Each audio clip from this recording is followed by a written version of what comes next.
I do remember sitting in the back seat, feeling like the car was so big and so strong, and having my dad and mom in the front.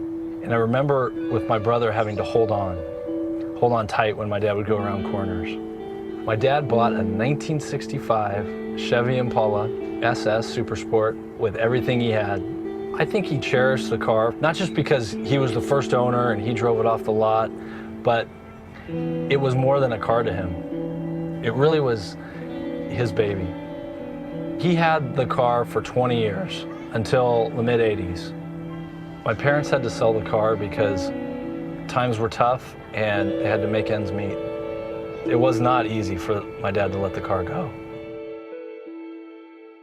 A few years ago, it just kind of dawned on me that if I could somehow, miraculously, find the car, that it would be worth the search. Does the car still even exist? Is it in a junkyard somewhere? But when I put in the VIN number and paid for the online search, it actually told me what address it had been registered in a different state. We heard nothing back from the owner. No response. We sent 2 letters with no response. After Arizona, it went to Pennsylvania. It was in New York. I was 2 steps behind the car on each of my searches. The possibility of finding the car was renewed when the owner in Maine got back to us. But then he said, "You just missed the car." A group of Canadians came down, loaded it on a flatbed, and drove it to Canada. At that moment, I figured the car was gone forever. 1965 Chevy Impala. I told my wife, my brother and I decided that we're going to pay the private investigator. She gave me a look, basically, "You guys are crazy." And she said, "Why don't you just do one more of your general online searches?" And it was about 11 o'clock at night, and I sat down and I typed in the words, and the first hit said 1965 Chevy Impala SS 396 for sale, Montreal, Quebec. My heart dropped. I called the dealer, confirmed the VIN number that it was the actual car, and bought it over the phone. Gotta give her gas. Okay, that sounds so good. I actually may be keeping this for myself. It's just amazing that it's almost 30 years that I used to sit back here. It's incredible. It's like a time machine.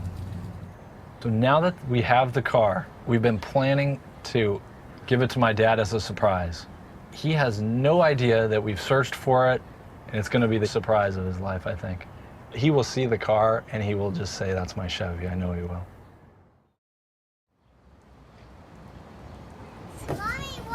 I'm watching. Go Oh, I will.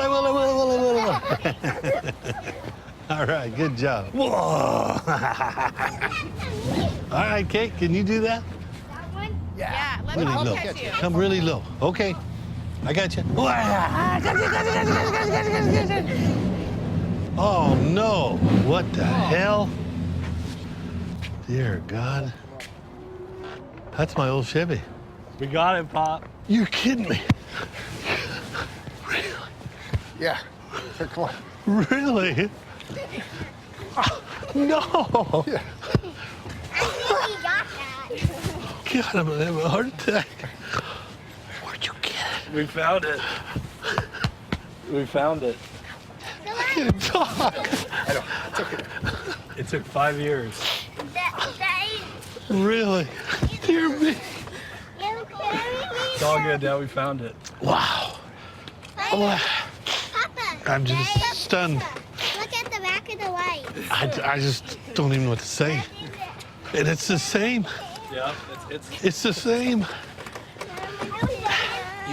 Automatic. Oh, they changed the mufflers. Wow. Gotta give it a little gas. Wow, gee, I can't even believe this is for real.